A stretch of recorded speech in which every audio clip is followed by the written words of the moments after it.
Cinderella. Once upon a time, a rich man's wife died. So he decided to marry again,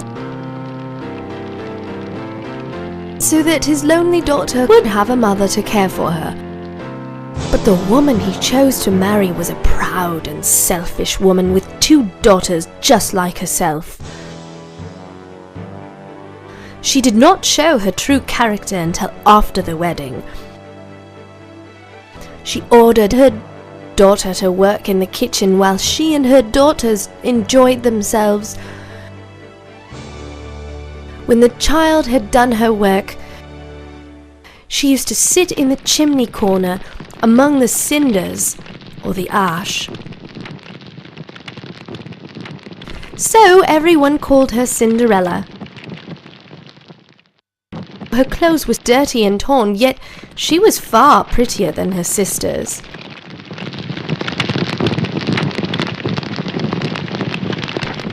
One day the king invited them for a party. The sisters were very happy. They kept on talking what they would wear and ordered beautiful gowns. Cinderella also wanted to go, but her sisters teased her and said, "Would you not like to dress up in fine clothes and ride in a carriage, dance with a rich young man, or maybe even with the prince himself?"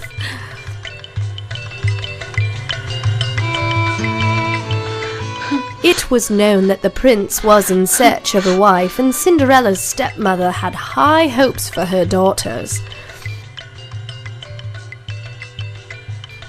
Soon the great day arrived. Cinderella was busy all day, dressing her sisters and combing their hair, and when the beautiful carriage arrived to take them to the ball, she arranged their dress so that they would not get shapeless on the way.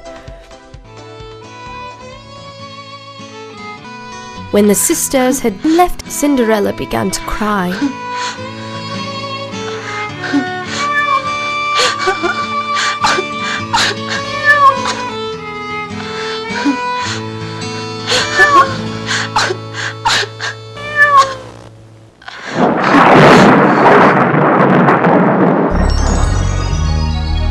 Suddenly, her fairy grandmother appeared and said, "Why are you crying, my dear?" "I wish I could go to the party," cried Cinderella. Her fairy grandmother told her that she would go. She told Cinderella to get her a pumpkin. Cinderella was puzzled, but she quickly brought the largest pumpkin that she could find.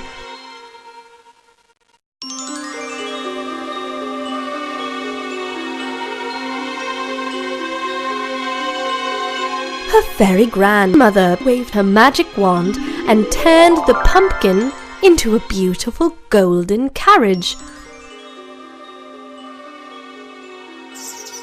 Cinderella was then sent to find 6 mice, a rat, and 6 lizards. The fairy grandmother turned the 6 mice into smart grey horses, the rat into a handsome coachman, and the 6 lizards into smart footmen.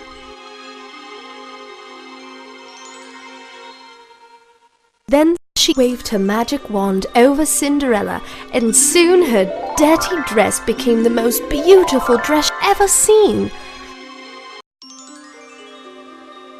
Cinderella also saw that her feet were a beautiful pair of golden slippers. The fairy grandmother now told Cinderella to go immediately and leave the palace before the clock struck 12, as the magic would end at midnight.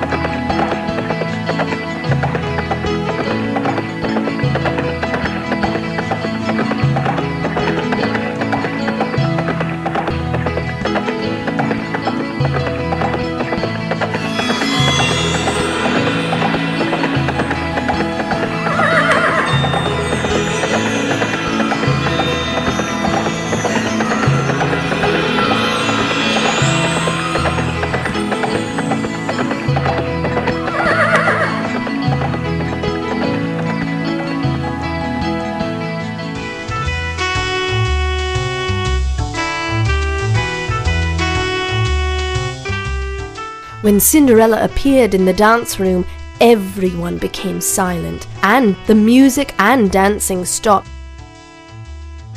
She was the most beautiful young woman in that room.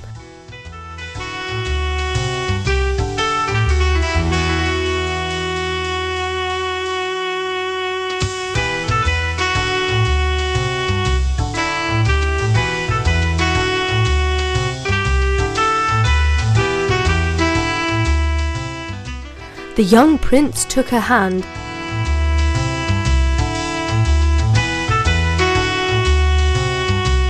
and led her to the dance floor.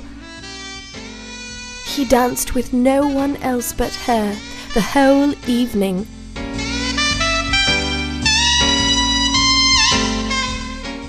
When they sat down for their dinner, the prince could hardly eat anything as he was so busy looking at her.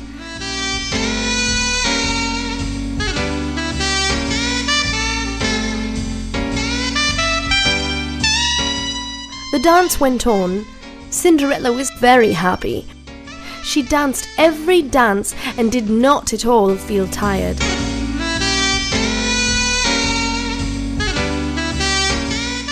Then she heard a clock striking the hour. She thought it must be midnight. She became afraid and ran away from the dance room. The prince tried to catch up with Cinderella. As she ran towards the golden carriage in her hurry, she lost one of her lovely golden slippers.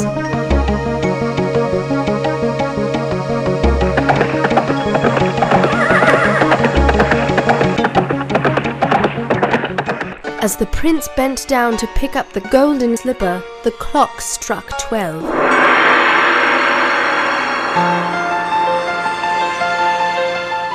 When the prince stood up, he saw that his beautiful dance partner, her fine coach, and the horses were missing.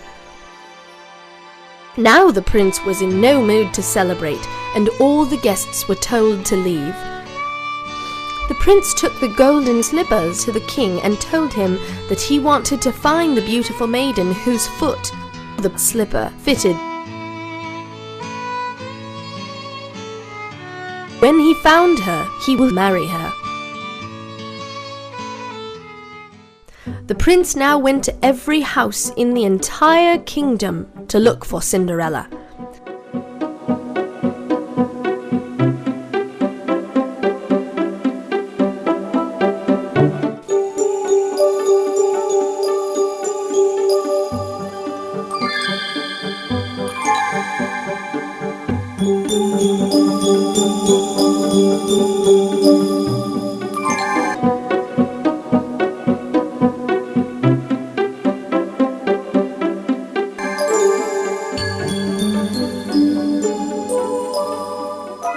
Cinderella's stepmother grew very excited when the prince arrived at their house.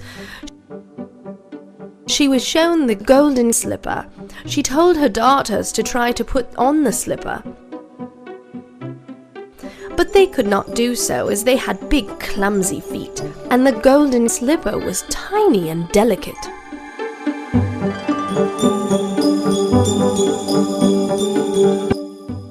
The prince asked her if there was any other young woman in that house. The stepmother replied that only Cinderella was there, and she worked in the kitchen and did not go to the party. The prince ordered the stepmother to bring Cinderella there.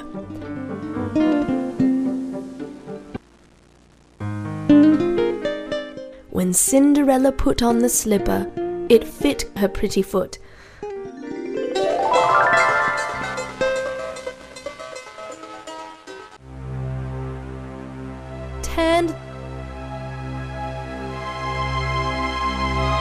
The prince had now found the girl he wanted to marry. He took Cinderella along with him to his palace and married her there. Thus they lived happily ever after.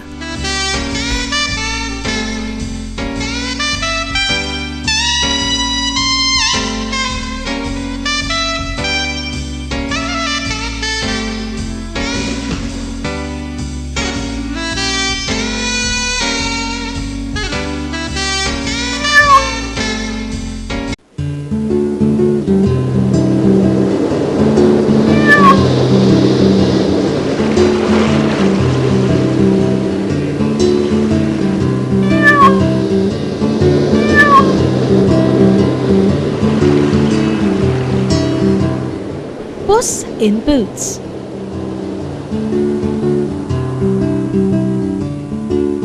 Once upon a time there lived a poor miller who had 3 sons.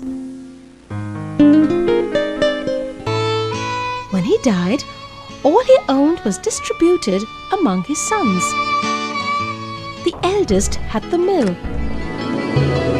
The second had the donkey.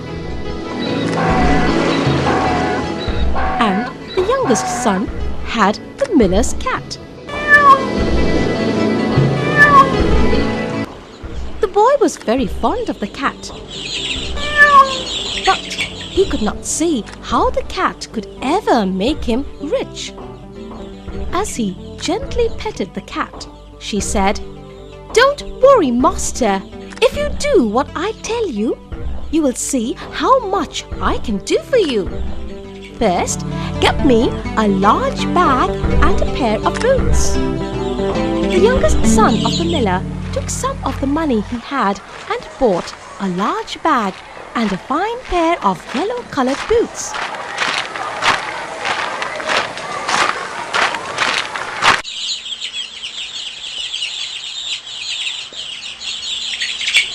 The cat put on her new pair of boots and at once went out into the garden. This was Puss in Boots. She picked up some carrots from the garden and put them in the bag. Then she went off across the fields until she found a rabbit hole.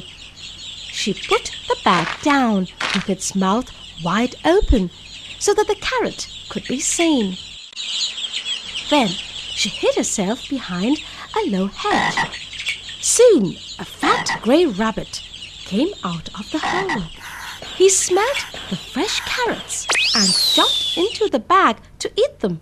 Puss in Boots immediately jumped from behind the hedge and quickly tied a string around the bag. The fat rabbit was caught. Then Puss, wearing her yellow boots, carried the bag on her shoulder and came to the king's palace. She bowed before the king and said, "Your Majesty, I have brought you a fat rabbit from the estate of my master, the Prince of Carabas." The king was surprised to see the yellow boots. But he did not show his surprise. He accepted the gift. The next day, Puss put a handful of grain into her bag and went out into the fields. She put the bag on the ground and lay down beside it, pretending to be dead.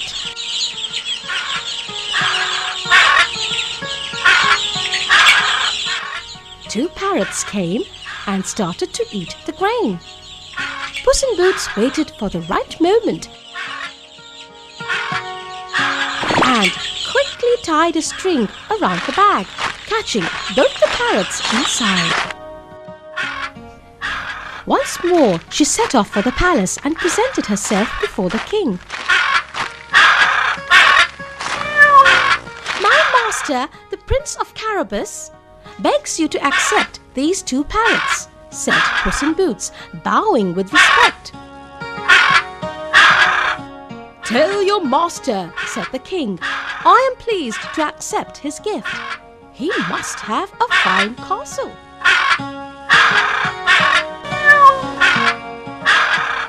"Oh yes, it is very fine," said Puss, bowing before the king before leaving him.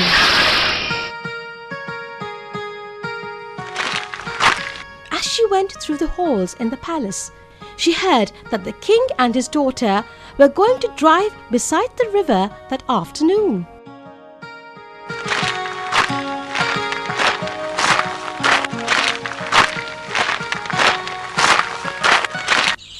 Puss raced home to his master and told him about her visit to the king's palace. She then said to him, "I want you to go and swim in the river. if anyone asks your name, say that you are the Prince of Carabas.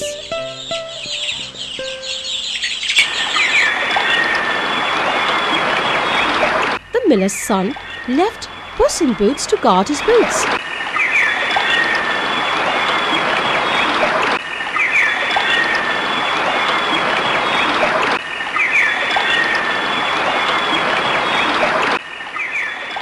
And went to swim in the river. Puss carefully hid his master's clothes under a pile of stones and waited for the royal carriage.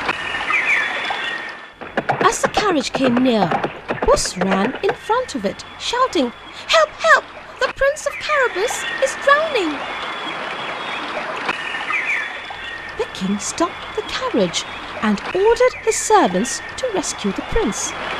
Then Puss went up to the carriage with her hat in her hand.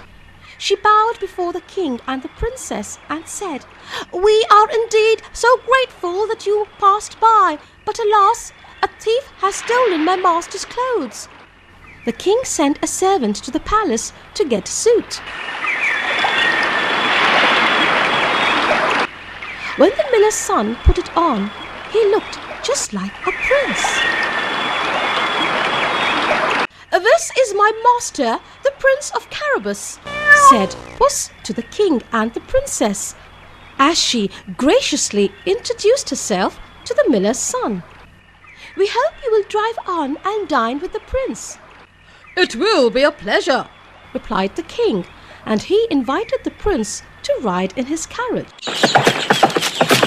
Puss ran across the fields ahead of the carriage.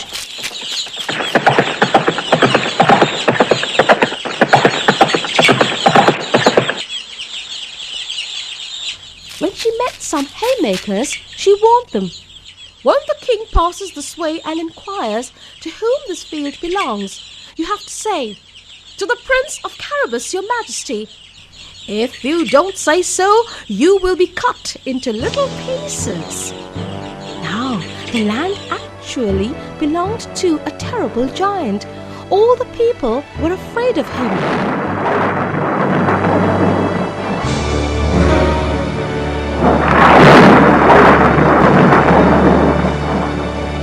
But Puss walked boldly into his castle.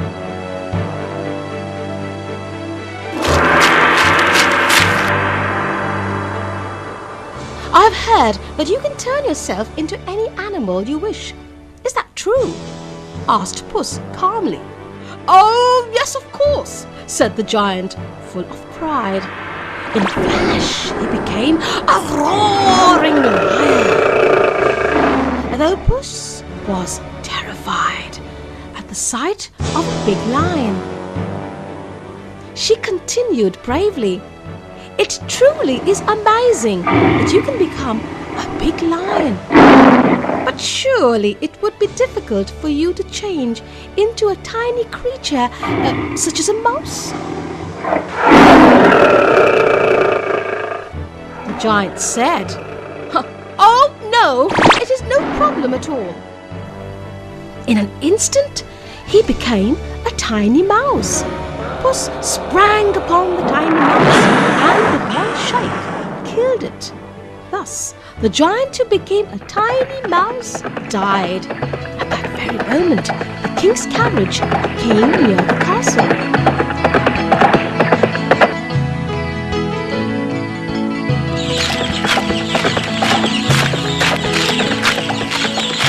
"You have a large estate and a fine castle," said the king to the miller's son. The king was told by the haymakers that the fields belonged to the Prince of Carabas. The king, the princess, the miller's son, and Puss went inside the castle and sat down to a grand feast. "This young man would become a good husband for my daughter," thought the king, and he turned to the miller's son, saying, "Will you marry my daughter?"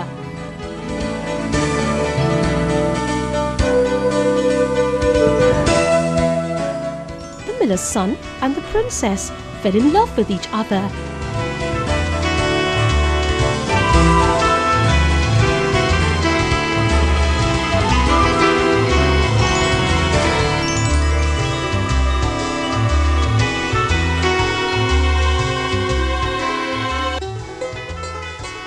they got married and lived happily in the giant's castle.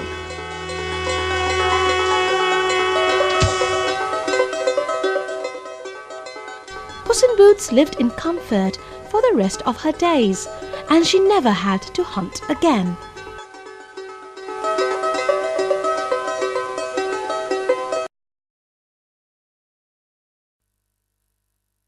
Rookie of the Clump.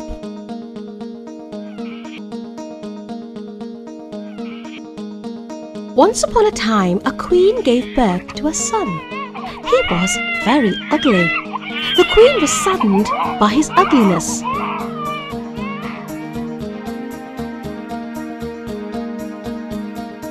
But a kind fairy promised her that her son would be very clever. He would also be able to gift his wisdom to the person he truly loved. Now, this little prince had a clump of hair on his forehead, so he was known as Rookie of the Clump. Rookie grew up to be a fine young lad, and everyone could see that the fairy had been right about the boy's intelligence. When the prince spoke, he charmed everyone. He surprised them with his wit and intelligence. 7 years later, a neighboring queen gave birth to twin daughters. The first one was very beautiful. She was, however, declared stupid and foolish by the fairy. The queen became sad on hearing this. The second princess was born very ugly. The fairy told the queen, "Do not be sad. Your second daughter will be very clever. No one will notice her ugliness." The queen thanked the fairy. She asked her if there was any way by which her beautiful daughter could also become wise. The fairy just sighed. There was nothing she could do. She told the queen that her beautiful daughter would be able to give the gift of beauty to the person who pleased her most. The two princesses grew up. The beautiful princess surprised everyone with her beauty. The ugly one was so clever that she surprised everyone with her intelligence. Just as the fairy had said, the beautiful princess was stupid. She barely spoke anything sensible.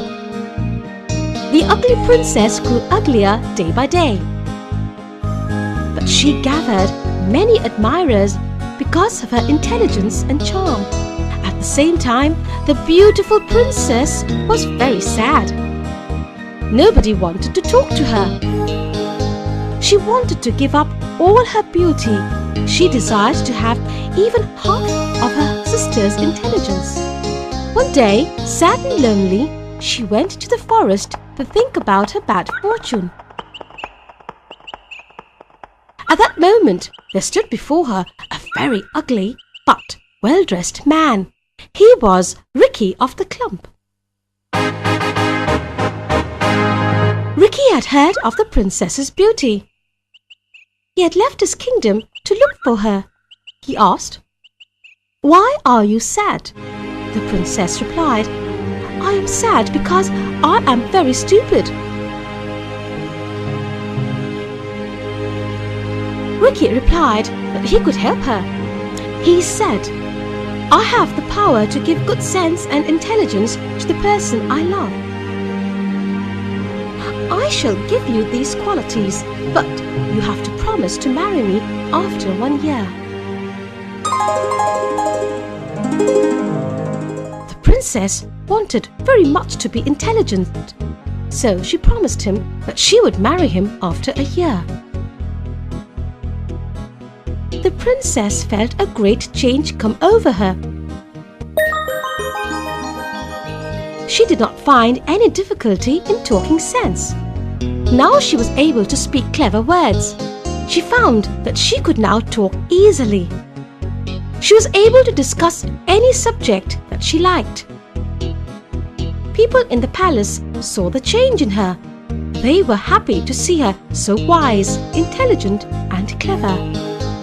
The king, her father, also called her to important meetings in the palace.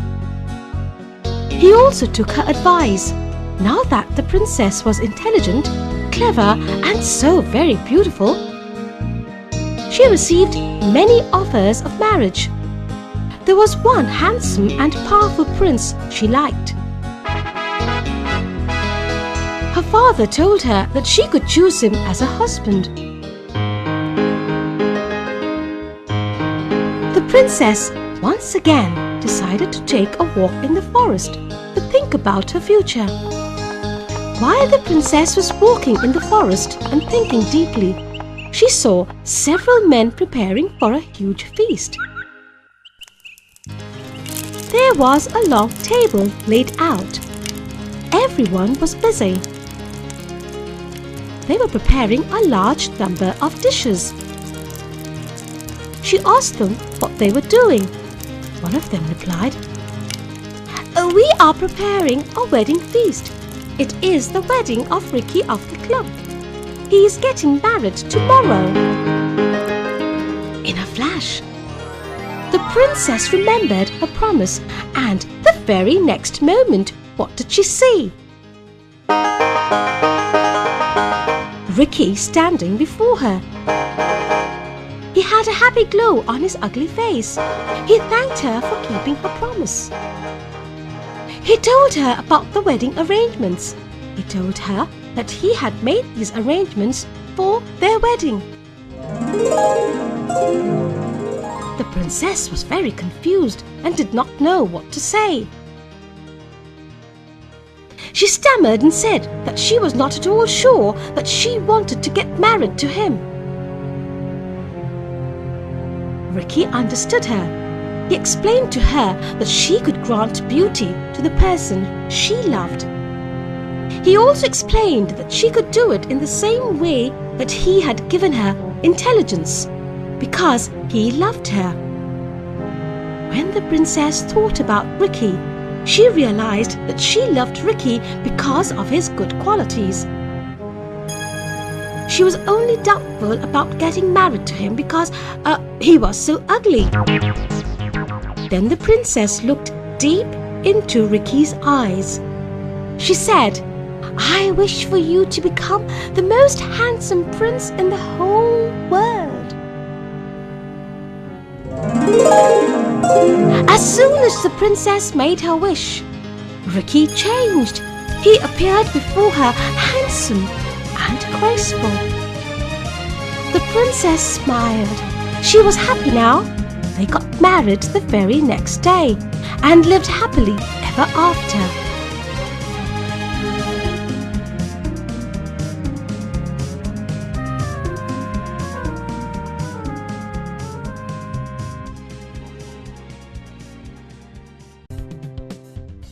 The Nightingale.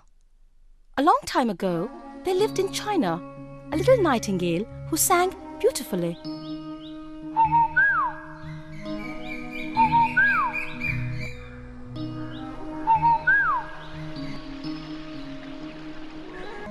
Since the emperor and his royal courtiers lived in a palace, they did not know anything about the nightingale and its singing.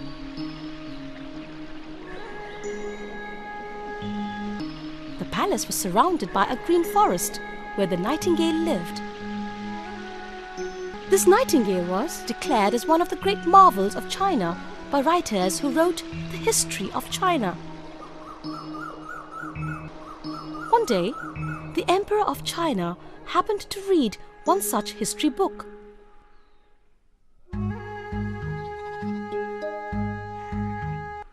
The Emperor exclaimed, "Oh! What is this?"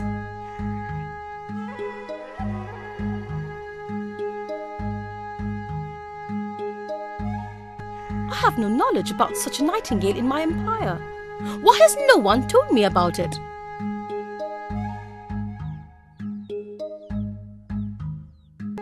his courtiers said, "We have never heard of it."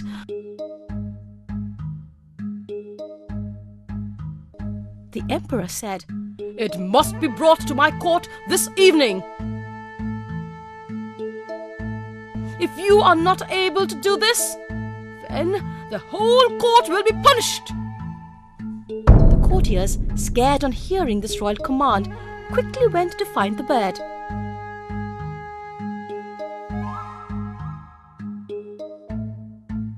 They found a kitchen boy who had heard the nightingale singing.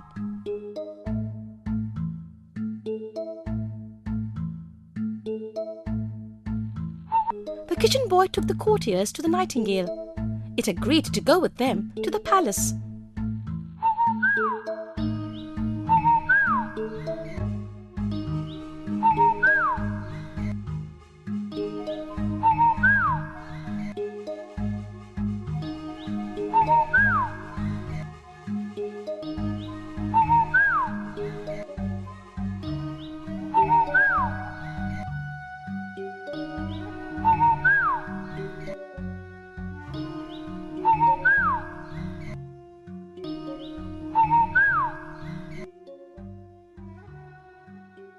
The emperor was happy to hear the nightingale's song, and the courtiers heaved a sigh of relief.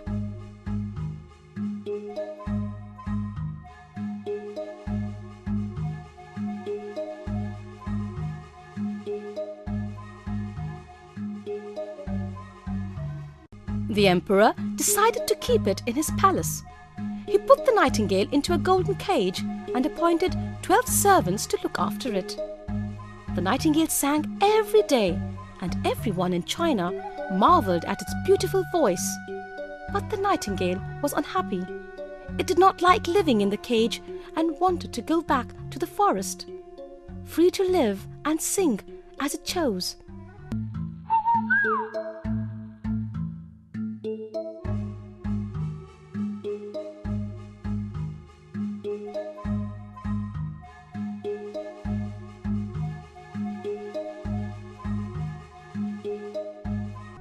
One day, the Emperor of China received a golden casket with a gem-studded work of art inside it as a gift from the Emperor of Japan.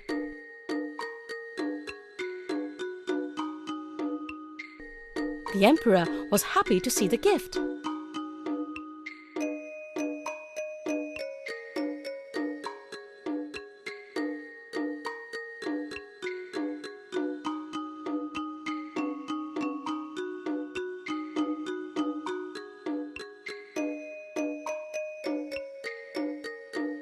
It was a clockwork toy nightingale which sang the same song again and again when wound up.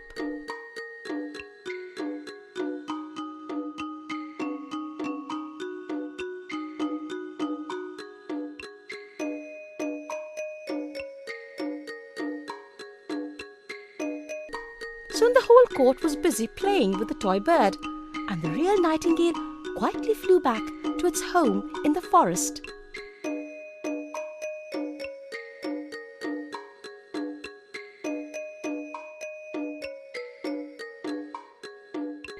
It was only after a while that the courtiers found the real nightingale missing from the palace.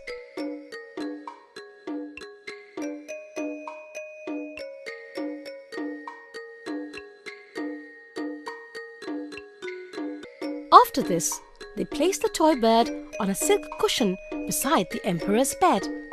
The bird sang the same tune many times in a day.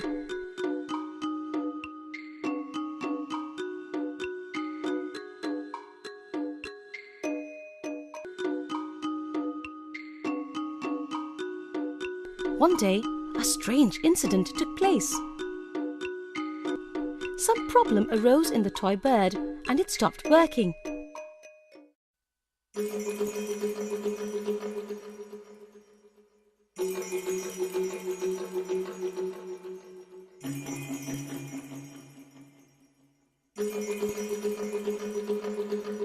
Everyone was summoned, including the royal physician, the royal watchmaker, and even the lord of the royal bedchamber.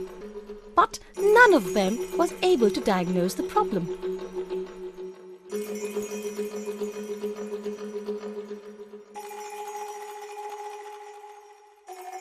When the toy bird stopped singing, the emperor took to his bed.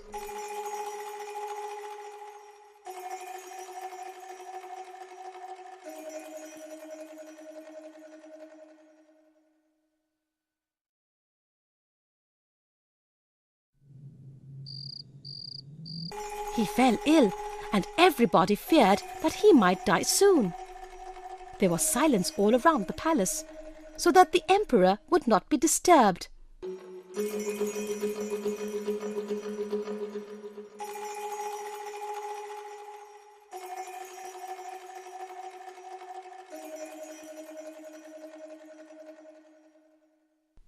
Soon the real nightingale came to know about the emperor's condition. One night, it came to the window of the emperor's room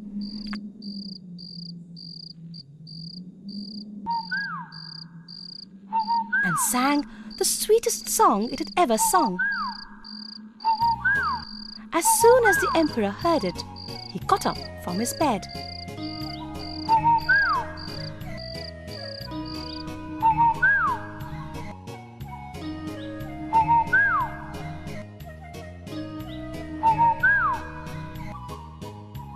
The next morning, the emperor was fit and happy.